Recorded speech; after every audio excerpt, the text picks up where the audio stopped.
Olá meus amigos, estamos começando mais um planejamento de trabalho para esse sábado de clássicos, dia 8 de fevereiro. Real Madrid e Atlético de Madrid decidindo praticamente a liderança do Espanhol. O Real Madrid perdeu o último jogo contra o Espanhol, né? Pelo menos na La Liga, né? Venceu recentemente na Copa do Rei, mas perdeu na La Liga fora de casa na Catalunha para o Espanhol. E isso deu ao Atlético de Madrid uma aproximação. Caso o Atlético de Madrid vença o Real Madrid no Bernabéu, ele ultrapassa o Real Madrid na tabela e, óbvio, se o Real Madrid vencer, ele se distancia e aí passa a se preocupar mais também com o Barcelona. Provavelmente o Barcelona deve tentar vencer o seu jogo também. É um derby, um jogo extremamente disputado. O Atlético de Madrid, da última vez que esteve na casa do Barcelona, venceu. Então, é sim um adversário que pode complicar a vida do Real Madrid. Na FA Cup, quarta rodada da FA Cup, o Chelsea enfrenta o Brighton. Apesar de ser uma fase mais anterior da competição, já é um grande confronto. Aqui na Itália, a Atalanta, em busca dos líderes, enfrenta fora de casa o Verona, e o Milan, que venceu e eliminou a Roma da FA Cup e tem jogado muito bem, enfrenta o Empoli fora de casa. Na Alemanha, temos o Dortmund enfrentando o Stuttgart e o Leverkusen, que passou na DFB Pokal, enfrenta o Wolfsburg fora de casa. E aqui no Rio, nós temos o clássico entre Flamengo e Fluminense. Tem outros jogos complementares também para a gente comentar desse sábado.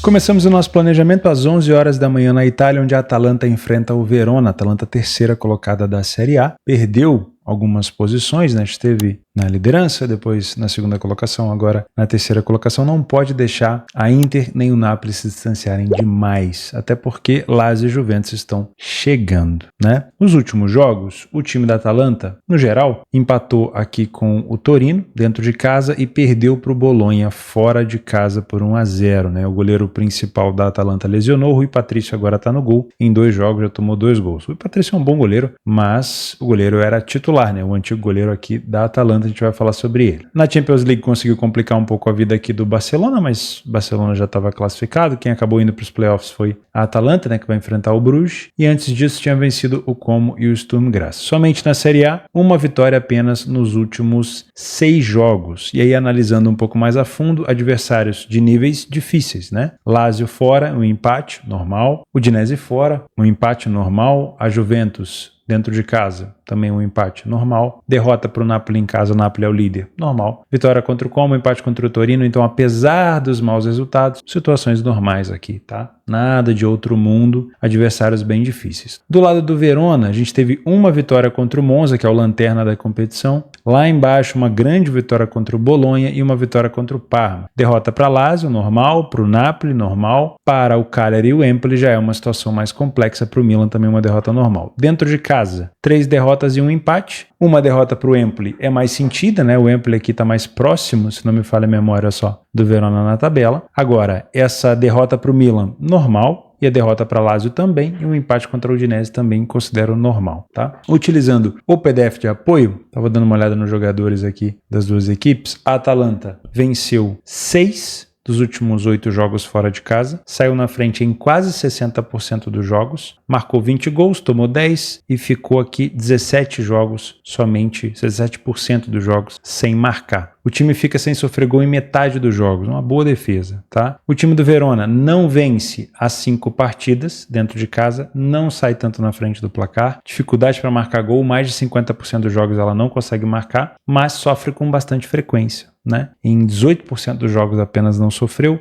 mais do que 2 gols por jogo, tem um aproveitamento de finalização até bom, mas acaba finalizando menos do que a equipe da Atalanta. O primeiro tempo da Atalanta, no entanto, não é tão bom, tá? Então, para você que vem para trabalhar esse back favorito Atalanta, que seja no trade ou que seja muito bem embasado na sua precificação, mas eu não gosto do primeiro tempo que a Atalanta vem desempenhando. Só que tem alguns pontos positivos. Primeiro ponto positivo, o Verona não vence tanto na primeira etapa, só venceu 9%. Segundo ponto positivo para a Atalanta, o Verona sofre 18 gols no primeiro tempo, sofreu uma média de 1,6. Então, por mais que não seja uma Atalanta tão forte na primeira etapa, o Verona é fraco, tá? No segundo tempo, o Verona melhora poucas coisas, né? Reduz um pouco o número de derrotas, o número de gols sofridos, mas aí a Atalanta cresce. O número de vitórias melhora muito, o número de gols marcados melhora, o número de gols sofridos fica igual, mas o número de derrotas melhora. Então é uma Atalanta que no segundo tempo cresce bastante, dá para trabalhar aqui uma correção de preço, você pode também pensar numa vitória tardia da Atalanta, pode ser bacana. A Atalanta é um dos times que mais marca de cabeça na Série A italiana e também de escanteio e também de fora da área, tá? E o time do Verona sofre bastante nesse fundamento, viu? Então, se ficar todo fechadinho ali atrás, a Atalanta pode sim aproveitar esse trunfo.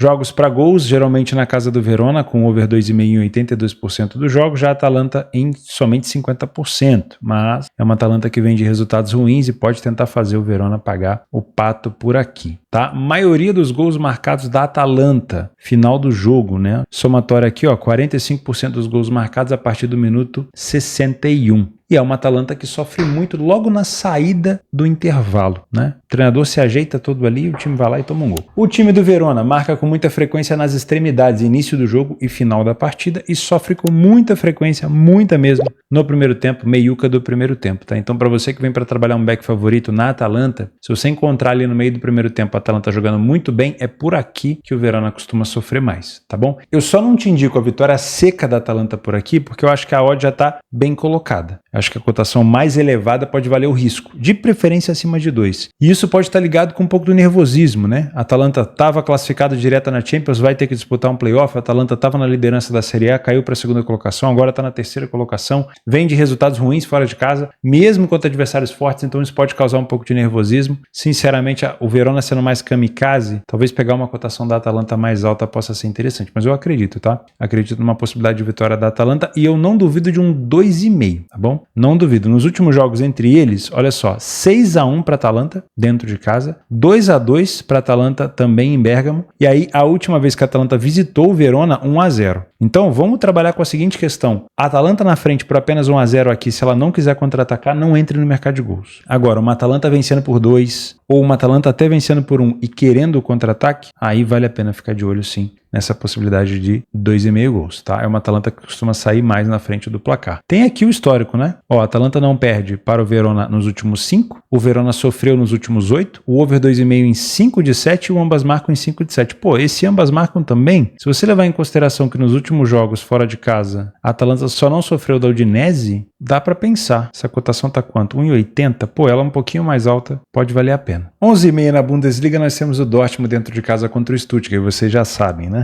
Confiar no Dortmund é sempre uma tarefa muito difícil, porém, o Dortmund dentro de casa tem dado o ar da graça, né? Dentro de casa acaba sendo uma equipe difícil de ser batida, apenas uma derrota para o Dortmund dentro de casa. O Stuttgart como visitante, apenas 3 vitórias, time mediano, né? Em relação à campanha fora. 3 vitórias, 3 empates e 3 derrotas. Porém, na tabela de classificação, o Stuttgart é melhor do que o Dortmund, né? Brigaram ali um tempo e o Stuttgart disparou na frente, mesmo não vivendo uma fase tão sólida e tão boa como na temporada passada, depois de ter perdido o seu atacante para quem? Para o Dortmund. Sem o Guirassy, o melhor atacante do Dortmund hoje, podemos ter lei do ex, a não ser que o cara não jogue, né? Mas pelo visto aqui, ó, tá programado para jogar. No lugar dele entrou o Demirovic. O Denis Undav não sei se está disponível para jogar, provavelmente deve estar no banco, mas o Guirassy tem feito muita diferença na equipe do Dortmund. Nos últimos jogos, vamos lá, somente esse torneio, o Dortmund perdeu para o Leverkusen em casa, vamos pegar desde o início, né? Empatou com o Hoffenheim, isso aqui foi um péssimo jogo do Dortmund, porque ele chamou o Hoffenheim para cima, depois de ter feito 1-0, venceu o Wolfsburg fora, bom resultado, perdeu para o Leverkusen com muitos erros defensivos, perdeu para o Kiel também com muitos erros defensivos, perdeu para o Frankfurt, mesma coisa, empatou com o Bremen, né? Tinha feito 2-0, se não me falha a memória, no primeiro tempo e tomou um empate, normal, esse tipo de confronto sempre tem pirotecnia, e venceu o Heidenheim por 2-1. As coisas não vão melhorar só por conta da vitória contra o Heidenheim. O Dortmund tem que melhorar ainda mais. E o time do Stuttgart vem de uma vitória contra o Augsburg, uma classificação na DFB Pokal. Esse jogo foi... Qual foi o jogo? Foi quartas de final. Tô tentando lembrar qual a fase da competição, né? Quartas de final. Antes disso, o Stuttgart tinha perdido para o Borussia Mönchengladbach perdido para o PSG e perdido para o Mainz. Então uma sequência bem ruim. Quando eu filtro aqui como visitante apenas e nesse torneio, uma derrota e uma vitória para o Stuttgart, marcando gol em apenas um deles, e o Dortmund, 2 empates e uma derrota. Né? Utilizando aqui o PDF de apoio, vou puxar para baixo aqui, o Dortmund vem de 4 jogos sem vitória dentro de casa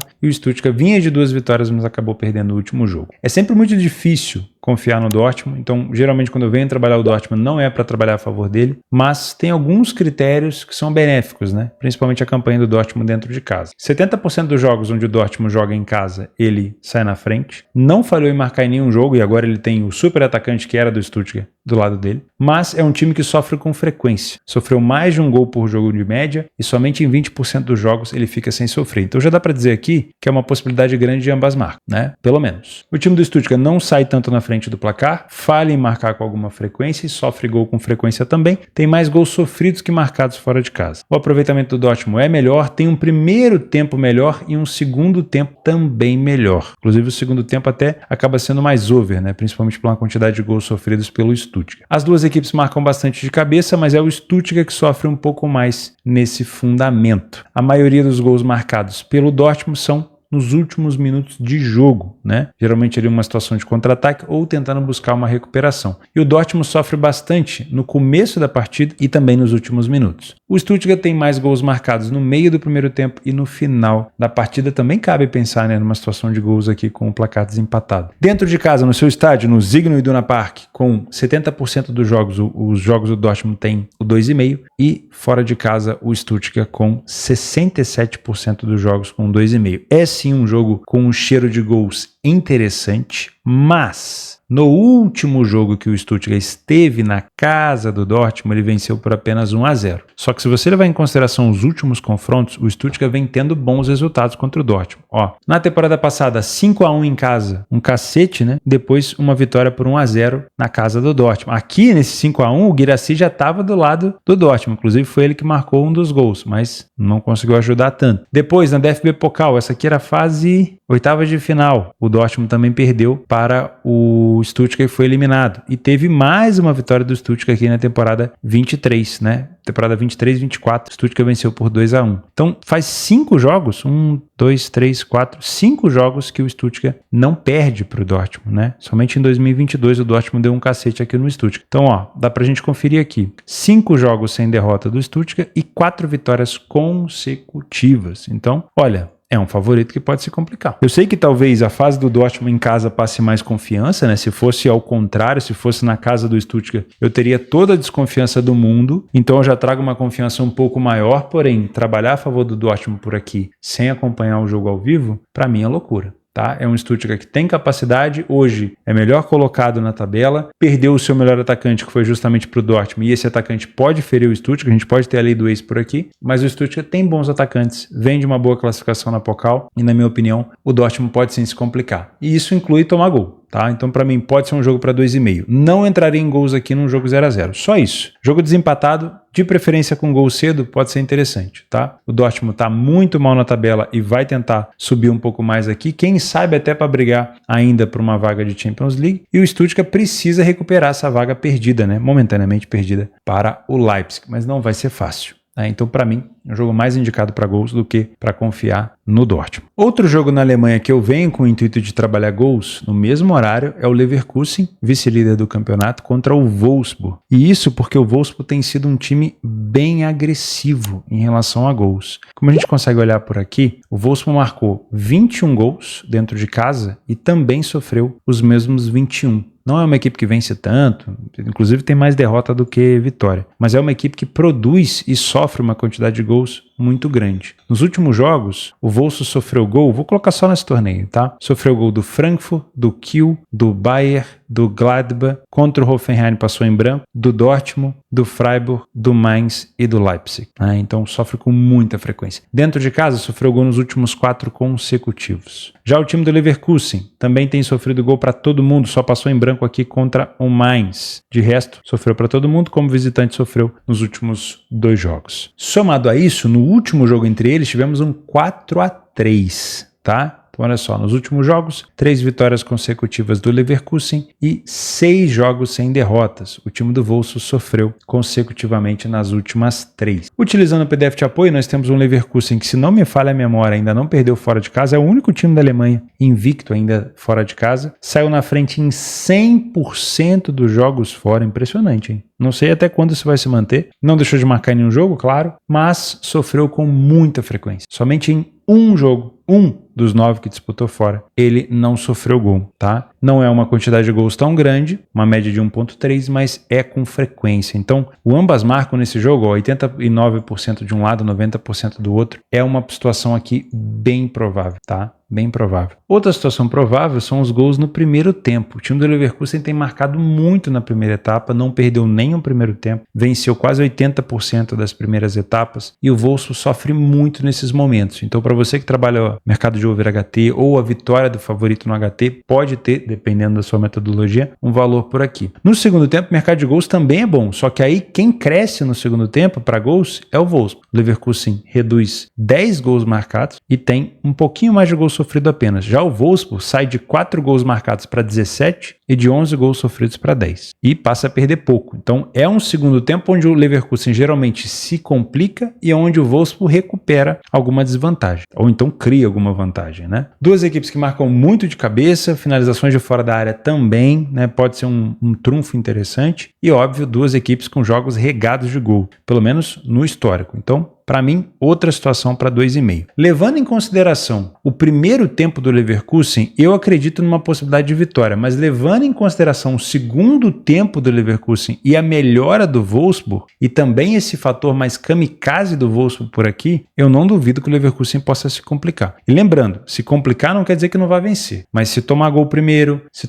tomar um empate vencendo, ou se tiver que buscar uma virada, são complicações, tá? Então toma um pouco de cuidado por aqui. Cabe pensar, como eu falei, nessa ambas marcas. Se você é um trader, se o Leverkusen repetir o bom primeiro tempo que costuma fazer, você pode trabalhar tanto a favor do Leverkusen ou contra o Wolfsburg, né? Mas toma cuidado na segunda etapa, porque ele costuma cair de rendimento. Esse jogo do Milan, eu sinceramente iria deixar passar, né? Porque o Milan não está tão próximo da zona de classificação para Champions, o Milan tem agora esse foco dos playoffs na próxima semana, né? O Milan vai pegar aqui o Feyenoord no dia 12, né? Dia 12 vai ser uma quarta-feira, então tem uma semana ainda, mas principalmente pelo Milan não tá assim tão bem no campeonato italiano. Só que como a gente tem um hiato, né, na parte da tarde, o próximo jogo que eu quero focar vai ser no Brighton com Chelsea às 5 horas, dá pra gente complementar essa grade da tarde com Milan e Empoli, né? Principalmente porque o Milan jogou muito bem contra a Inter de Milão, tomou um empate no finalzinho, eu acho que o Milan merecia a vitória, jogou bem contra a Roma, agora na classificação na Copa Itália, né, se eu não me engano foi nas quartas de final, né, foi para a semifinal o Milan. E além disso é uma continuação de trabalho muito boa do Sérgio Conceição, vale a pena ficar de olho. O Milan teve a estreia do Jimenez, que veio do Feyenoord, que já deu um passe para o João Félix. O João Félix já fez um gol também, pode ser uma opção, não sei se já está inscrito. Então é interessante acompanhar assim o Milan. O Empoli está na parte de baixo da tabela, né, na 16ª colocação. Quero analisar um pouquinho aqui do PDF de apoio. Olha como o Empoli só teve uma vitória em casa, foram 5 derrotas, 2 empates, não sai tanto na frente do placar, não consegue marcar tantos gols, sofre com frequência, mas não é uma quantidade de gols sofridos tão alta. Então toma cuidado na hora de pensar no mercado de over, tá? O Milan sai um pouco mais na frente, não é um número alto, mas é maior do que o adversário, falha pouco em marcar fora de casa, teve 4 vitórias em 8 jogos, mas teve 3 derrotas, né? O Milan tem um aproveitamento melhor, mas convenhamos, né? O aproveitamento do Empoli é péssimo, 9.2, e o Milan com 4.5 também não é nada bom, mas comparando com o adversário acaba sendo melhor. O primeiro tempo do Milan não é isso tudo, e o segundo tempo do Milan também não. Então aonde que a gente pode tirar benefício desse jogo? No ao vivo. O Milan no histórico, principalmente com o antigo treinador também, não vinha muito bem. Então a melhor forma de tirar valor desse jogo é no ao vivo. O Empoli não é um time que toma tanto gol, pode jogar aqui numa tendência de recuar, de segurar o Milan, de tentar pontuar, até porque o Empoli está fora da zona de rebaixamento. Então dá para pensar nesse back favorito ao Milan no ao vivo, se o Empoli de fato jogar muito recuado e o Milan tiver com total controle do jogo. jogo. Aí pode ser interessante, tá? De resto, até cabe uma correção de preço aqui no Empoli, caso você tenha uma metodologia para ler a pior equipe em campo ao invés de back favorito. Até porque o Milan, na estatística, não tem, né, essa condição de proporcionar uma confiança tão grande assim para esse back favorito. Mas eu te aconselho a olhar com carinho, porque é um Milan que vai jogando muito melhor, tá? Muito melhor mesmo. Não é um Empoli, como eu falei, para over. É um time que teve o 45% dos jogos apenas com over 1,5. Não acredito, a não ser que o Milan abra 2 gols de vantagem, 3 gols de vantagem, para o Empoli sair para o jogo, né? O Milan até puxa esse jogo para um over, mas o Empoli não. Então, se for para trabalhar gols aqui, estourando o over 1,5 no máximo, tá? A não ser que o Milan tenha uma boa vantagem. A maioria dos gols marcados do Milan, início de jogo, meio do segundo tempo. E sofre com frequência também no início do jogo e no meio do segundo tempo. A maioria dos gols marcados pelo Empoli no meio do primeiro tempo e no início do segundo, e é um time que sofre muito nos últimos minutos. Na somatória, 58% dos gols sofridos nos últimos minutos de jogo. Então cabe, quem sabe, você quer trabalhar a favor do Milan, não gosta dessa cotação, eu também não gosto dessa cotação. Dá para tentar buscar uma vitória do Milan no segundo tempo, talvez ali por volta dos 60 minutos para frente, né? Só que o Empoli vai fazer de tudo para se defender, né? Com certeza. Nos últimos jogos, vamos dar uma olhada aqui, ó. O Empoli vem de péssimos resultados, principalmente em casa. Empatou com o Bolonha, perdeu para o Lecce, perdeu para o Genoa e perdeu para o Torino. Sempre resultados aqui, a maioria, né, com resultados com gol de diferença, no máximo o Lecce que venceu por 2 gols de diferença. O Milan fora de casa venceu o Como por 2-1 e perdeu para a Juventus. Então, para mim, até cabe um favorito que pode se complicar aqui, e eu vou dizer por quê. Porque o Empoli pode tentar de tudo segurar esse empate. Agora, somado à boa fase do Milan, com seu bom treinador, as boas, eu não vou dizer boas contratações, o Jimenez é uma boa contratação, o João Félix tem que se provar ainda, né? E também o que vem jogando o Milan nesse momento, e para mim futebol é momento, cabe pensar numa vitória do Milan. Mas se pudesse ser com uma cotação mais elevada, para mim é melhor, tá? Então, esse jogo, a melhor coisa desse jogo é se trabalhar ao vivo para ter uma confirmação. O Milan jogando mal nesse jogo, não se exponha, porque não vai ser legal. Vamos falar agora de FA Cup. O principal jogo da FA Cup nessa tarde é Brighton e Chelsea, né? A gente tem alguns outros jogos, mas sinceramente não sei se valeria tanto a pena. Olha só, o City entra em campo contra o Leyton Orient, deve ser assim que se pronuncia. Eu vou chamar de Leyton. 1,10 a cotação do City. Tô fora, catapora. Outro time, Everton contra o Bournemouth, confronto dificílimo, tô fora. Fulham entra em campo contra o Wigan, tô fora. O Newcastle, que eliminou agora o Arsenal e vai para a final da Copa da Liga Inglesa, pega o Birmingham, 1,45, pode ser um jogo interessante. E tem Brighton e Chelsea, que é esse jogo daqui. Esse talvez seja o melhor jogo, né? Com a maior liquidez e tudo mais. Só que o primeiro dever de casa que você tem que fazer é escalação. É quarta rodada da FA Cup. Eu sei que é uma competição muito mais importante que a Copa da Liga Inglesa, mas é quarta rodada. Então dá uma olhada na escalação. Outra coisa, momento, né? O momento do Brighton é um momento um pouco tenso. Tomou 7 do Forest e perdeu para o Everton em casa. Isso aqui é um resultado bem ruim, né? Eu acho que pior do que você tomar 7 para o Forest, que é uma equipe sensação, que está lá em cima na tabela, é você perder do Everton, que está lá embaixo. Então, mas enfim, tinha vencido o United e tinha vencido o Ipswich. Para mim, essa cotação do Chelsea mais alta, ela é justa, né? Você poderia estar esperando aqui uma cotação do Chelsea abaixo de 2, mas é muito difícil enfrentar o Brighton lá. Tudo bem, o Everton venceu recentemente, mas é muito difícil, tá? Das últimas vezes que o Chelsea esteve na casa do Brighton, ele venceu por 2-1, ele perdeu por 4-1, teve um 1-1 e o Chelsea venceu por 3-1. Então dá para perceber que não é um jogo fácil, né? Tivemos aqui um 4-1, não é bobeira. O Chelsea venceu as últimas 5, aí, óbvio, contando também os jogos que o Chelsea recebeu o Brighton. O Brighton sofreu gol nas últimas 9, o Chelsea sofreu gol nas últimas 3, então a gente tem uma incidência muito boa aqui de ambas marcam. E também o over 2,5 em 6 de 7, então também temos uma incidência boa desse over 2,5 aqui. Até porque o Brighton que tomou 7 contra o Forest vai querer,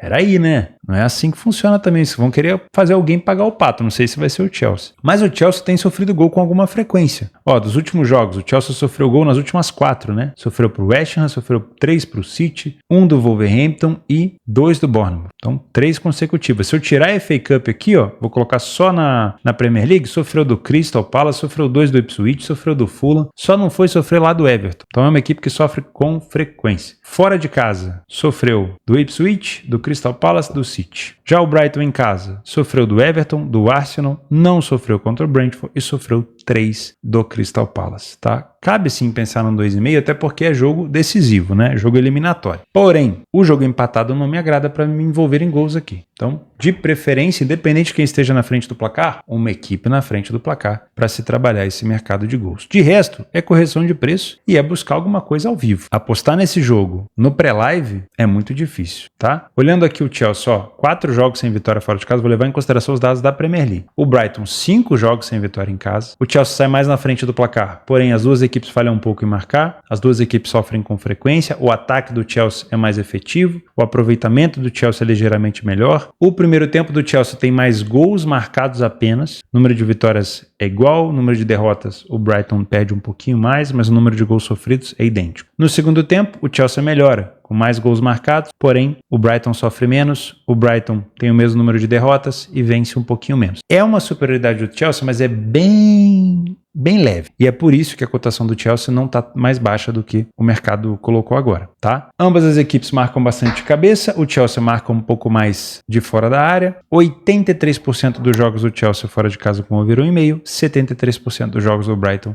em casa com over 1,5. Eu acho que ao invés de 2,5 aqui, vamos pensar no cenário de over 1,5. O 2,5, por ser um jogo de Copa, eu acho que ele só caberia se for uma situação de 2 gols de vantagem, que é quando vira aquela barata voa, né? Barata na parede começa a voar. Por quê? Maluquice, doideira, né? Agora, um jogo eliminatório com apenas 1-0 pode ser que fique um pouco mais xoxo. O Chelsea pode buscar, se estiver na frente do placar, se acomodar ali e acabar buscando a classificação. O Brighton, depois de tomar um cacete do Forest, nada melhor do que eliminar o Chelsea. Então, 1-0 acho que para um lado e para o outro seria mais xoxo. E aí esse over 1,5 ficaria naquela questão de um time tentando empatar, pode sobrar um espaço no final. Agora, o 2-0 para um ou para outro, ou um 3-1, ou um 4-2, aí é diferente. Aí o jogo fica barata voa, tá? Momentos dos gols, o Chelsea abre muito o placar no início, mas também sofre. E depois volta a marcar lá no final, mas também sofre. Então é um time que desliga um pouco ali os aparelhos no meio do jogo. O time do Brighton marca com frequência no final do primeiro tempo e no final do segundo. E sofre com mais frequência no meio do primeiro tempo.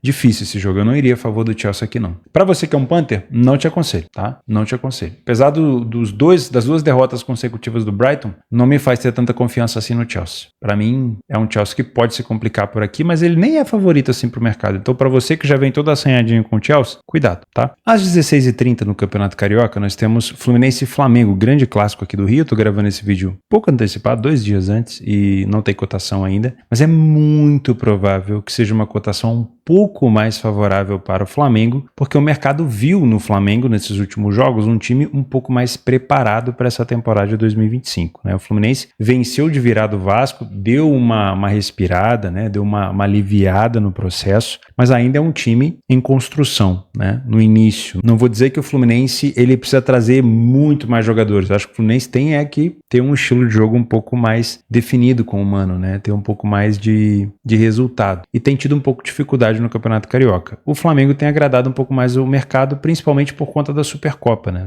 O jeito que jogou contra o Botafogo. Então é muito provável que o Flamengo entre aqui como favoritismo. Porém, eu levo muito em consideração a questão dos clássicos. A gente vai falar de um agora, né? Do Real Madrid com o Atlético de Madrid. Então, toma um pouco de cuidado. Para mim, é um jogo para se trabalhar ao vivo, para correção de preço. Não acredito que a cotação do Flamengo também será muito mais baixa. Então, dá para trabalhar uma correção de preço se o Flamengo jogar aqui não tão bem no primeiro tempo. Só que a tendência pelo time do Filipe Luís, que vem se apresentando dessa forma com o time titular ou reserva, é que o Flamengo queira o protagonismo do jogo. Então, trabalhar a correção de preço contra o Flamengo vai ser mais difícil se esse cenário estiver acontecendo. E aí, provavelmente, você vai conseguir encontrar mais vantagem nesses momentos contra o Fluminense. Tá? O Flamengo tem essa tendência com o Filipe Luís de ter mais controle do jogo. Já era assim pós-Tite e agora que ele teve tempo com o time, de treinar o time, está sendo ainda mais. Né? Então é um Flamengo que ainda está sem um homem assim de referência, né? Um 9, trouxe agora o Juninho do Karabag, mas tem jogado muito bem com o Bruno Henrique no ataque, né? E provavelmente o Bruno Henrique deve estar presente. Então é um Flamengo que entra assim favorito, mas eu respeito muito os clássicos, então eu não me envolveria aqui em apostas secas antes do jogo começar. Espera o jogo começar primeiro para você tomar a sua decisão. Nos últimos confrontos entre eles, se a gente pegar aqui no histórico recente,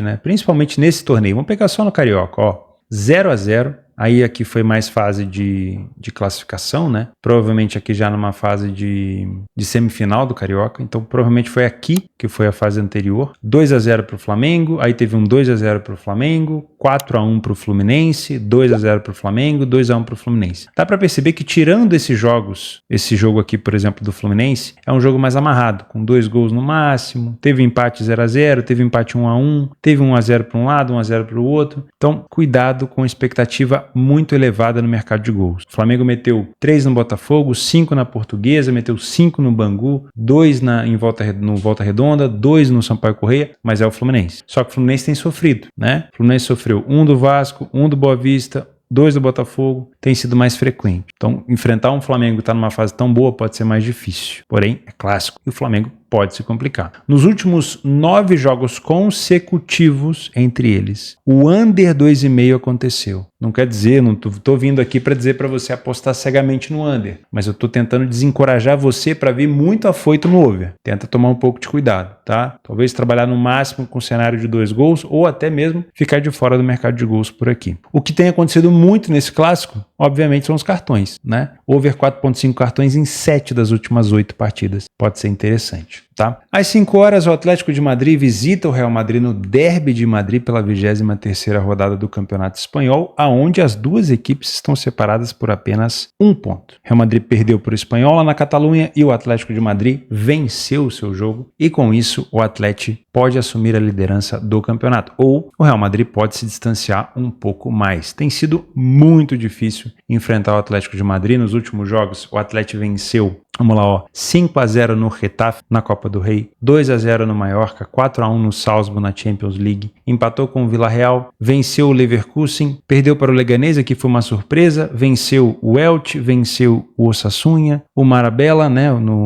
na Copa do Rei também, assim como aqui o Elche, e venceu o Barcelona de virada no finalzinho.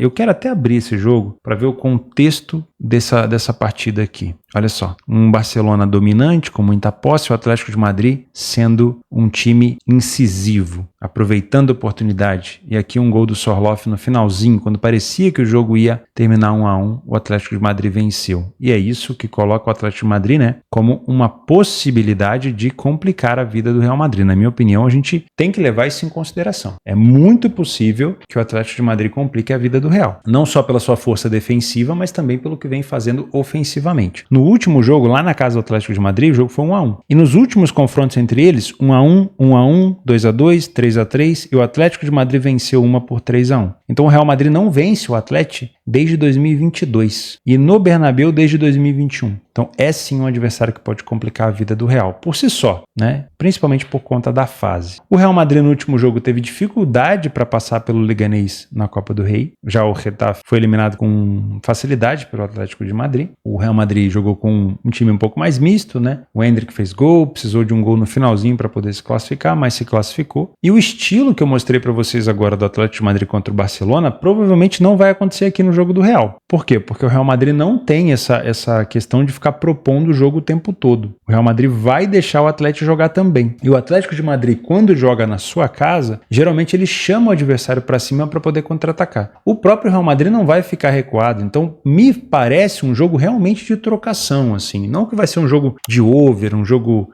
muito aberto, porque vale liderança, é um jogo de 6 pontos. Não duvido nada que seja outro 1-1, 0-0 ou 1-0 só, né, para um dos lados. Mas o estilo me faz acreditar que o Atlético vai ter espaço para jogar e o Real Madrid também, nas costas das zagas, tá? Então a gente pode ter aqui gols vindo de jogadas aleatórias, de contra-ataque aleatório, né? Vindo, como a gente fala, né, um gol espírito, um gol da bunda. Aquela situação onde você tá trabalhando uma correção de preço e acaba tomando um gol do nada. Então é bom tomar um pouco de cuidado com isso. Em relação a gols, não vou te indicar. Nos últimos jogos você já percebeu que tem sido bem amarrado, os dois últimos com 1-1 para os dois lados, mas aí teve também um 2-2. Deixa eu pegar aqui, fica mais fácil, ó. Nos últimos jogos na casa do Real Madrid. Vamos pegar só na La Liga. 1-1, 1-1, 2-0, 2-0, ou seja, 4 jogos com over 1,5. Aí 1-0, 0-0. 2 jogos com over 0,5 apenas. Aí mais 1-1, 1-1, 1-0. Percebe que eu tive que rolar 1, 2, 3, 4, 5, 6, 7, 8, 9. 9 jogos para encontrar o primeiro 2,5? Então eu não vou te indicar aqui um jogo para 2,5 gols. Tem tudo para ser, no caso, um jogo para under 2,5, né? E tá pagando aqui até até bem, uma cotação de 2 para ter um under 2,5. Eu não trabalho mercado de under, mas eu só tô dando esse contexto, tá? Nos jogos do Bernabéu tem acontecido isso. Teve aqui um 4-1, teve um 3-2, teve, mas isso lá em 2011, 2010, tá? E é um jogo de 6 pontos. O Atlético de Madrid na frente aqui, eu acho muito difícil que ele queira se expor, né, para dar espaço pro Real. Ele vai tentar se fechar ainda mais. Então, para mim, é um jogo para se trabalhar ao vivo. Ah, Theo, eu quero muito trabalhar a favor do Real Madrid. Pô, olha o desempenho do Atlético de Madrid na competição e pensa se vale a pena pegar uma cotação abaixo de 2 pro Real. Eu acho que não. Nos últimos jogos, o Atlético de Madrid perdeu uma fora de casa, que foi contra o Elche. Se não me falha, Elche não, foi contra... Deixa eu tirar a dúvida aqui. Foi contra o Leganés, perdão. E o Real Madrid perdeu em casa recentemente pro Barcelona, né? O Real sai mais na frente do placar, falha menos em marcar, faz mais gols do que o adversário, é verdade, porém toma um pouco mais. O aproveitamento dos dois é muito parecido. O primeiro tempo do Real Madrid é melhor, com mais vitórias, nenhuma derrota, 13 gols marcados e apenas 2 gols sofridos, mas no segundo tempo o Atlético de Madrid melhora consideravelmente, inclusive sendo um segundo tempo extremamente parelho, tá? São duas equipes que marcam muito de fora da área, e aí não sei se esse é um trunfo que vai aparecer tanto, né? Mas pode sim,